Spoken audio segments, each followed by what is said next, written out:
$900 a cord. I'm not sure if it's at a $7 price point, 11%. So not much of a difference. This is rot. I don't want to sell rot. It's always good to have a sharp axe, you know? So the question is it worth it? I was just curious on the whole thing. This is definitely dry wood. And welcome back, Fire Addicts, to another episode of Travis Says Firewood. And today I'll talk to you about gas station firewood bundles.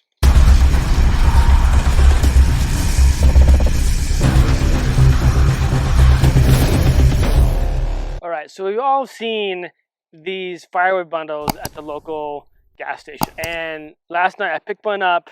I was just curious. On the whole thing. Sitting outside, on the ground, maybe a little display.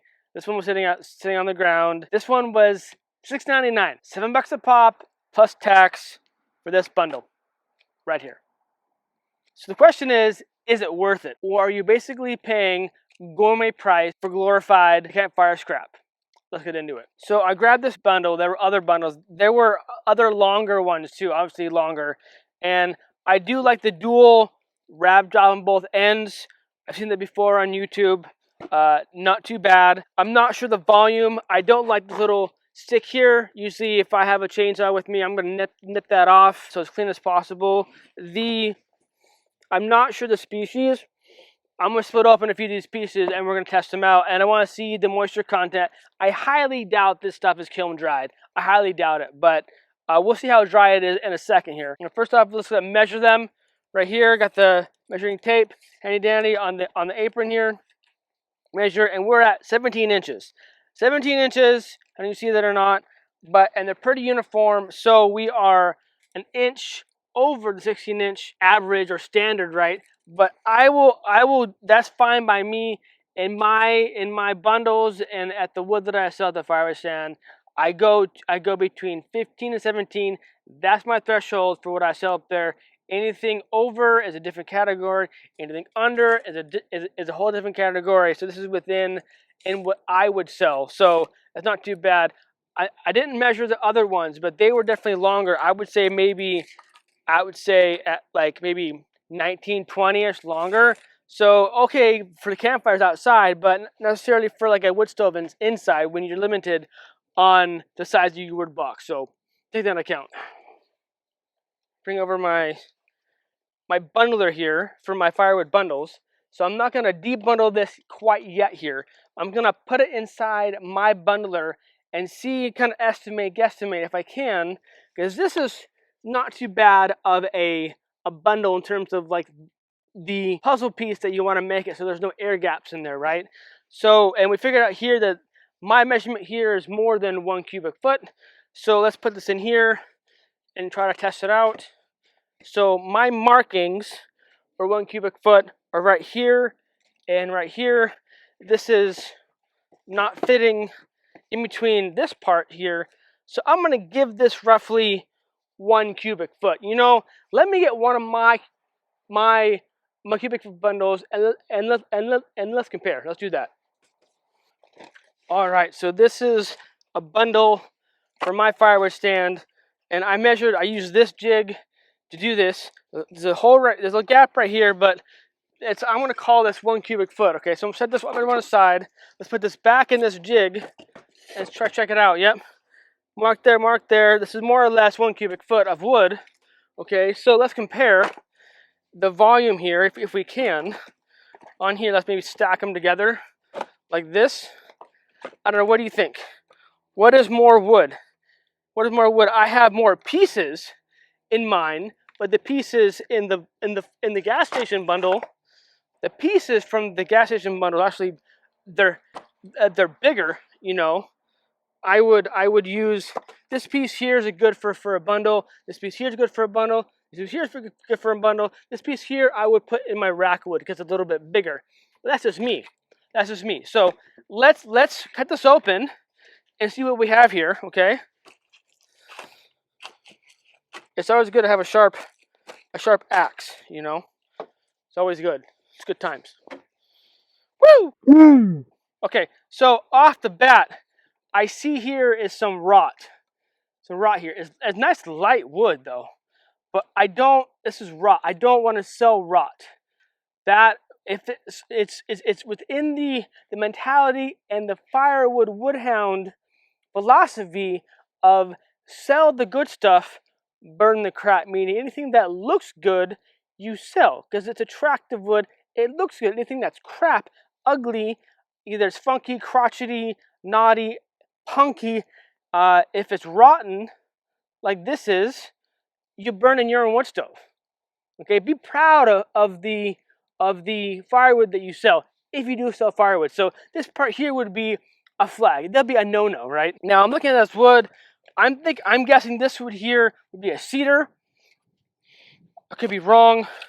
This here is probably a fir, based on the bark, probably fir as well, and the pitch, that's fir as well, probably. And this again is some more cedar. So let's try to split some of this open, and we're going to measure the moisture content. Let's do it. All right, we're here next to the pile of fir that are fir rounds. I think it's Noble. Either way, the woods that I got the other day is like Christmas wood. Like, it's like Christmas right now in the wood yard. It's awesome. Split this open real quick. Come on, Big Red, let's do this. I'm not doing a full swing because it's already dry wood. All right, so that's split. We'll set that aside so we know that what ends to test, right? Okay, I can kind of feel it now. I don't feel moisture there, but we'll see how this goes. This piece here may be difficult to split because it's cut at a weird angle. Maybe I do this. Can I split it down like this? I don't know. Maybe a little iffy. I think I got it. So that's like this. Yeah, I split a piece off. Not in the middle though. Where'd this go? Yeah, there you go. I see it.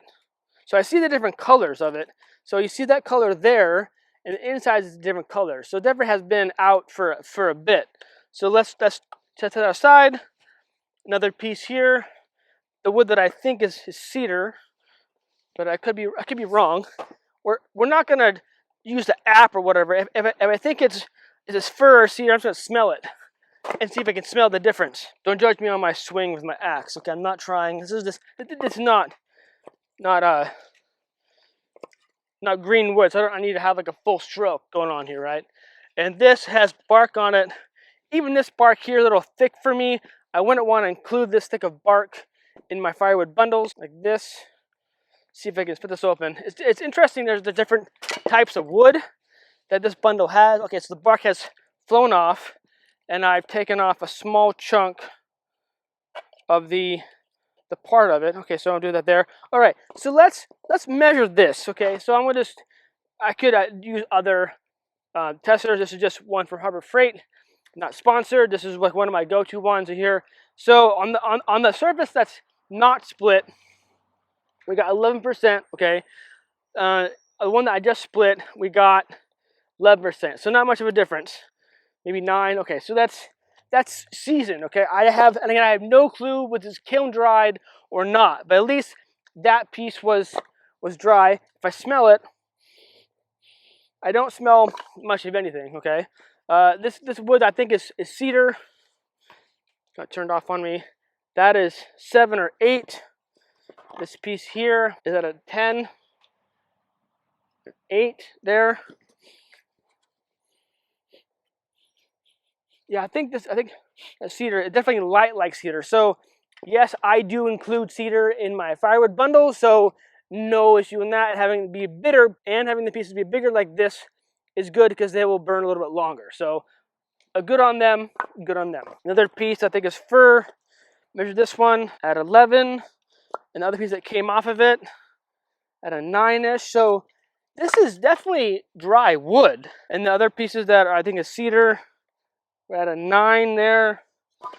And with the one that had the rot piece on it, we're at 11. So even if this splitter is off by like 2 percentage points or what have you, the wood that we have here is definitely still so dry. So it will burn, but I'm not sure if it's at a $7 price point, even if it's at 1 cubic foot. So let's continue. let's just call this 1 cubic foot, okay? So if whoever the person is at the gas station that is supplying them with these bundles, they're making almost $900 a cord of wood.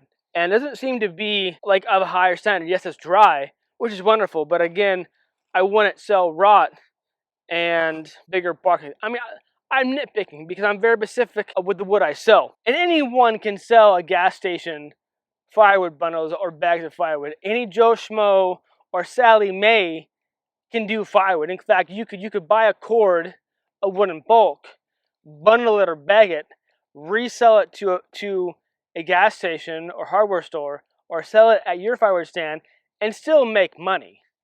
It's not as much money in terms of profit margin if you produce the wood yourself, but you can flip the wood, and that's one way to do it. So to be fair, it's not too much more money than my bundles.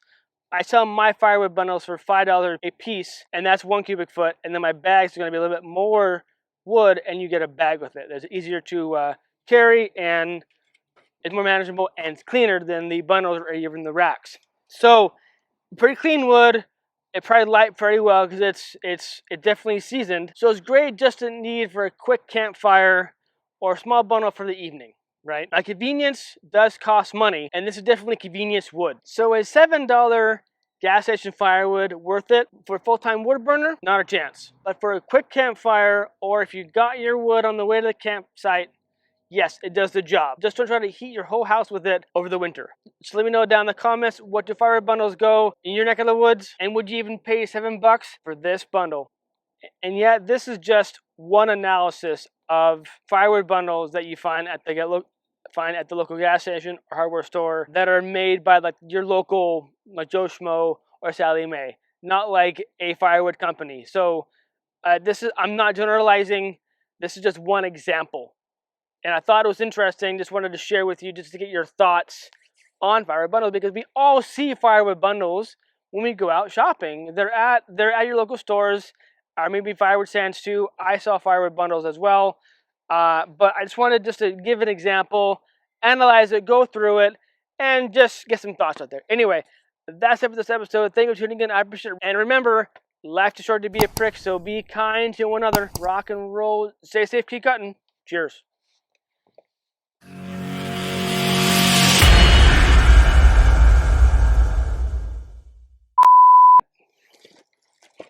Oops. I think I just ruined that bundle.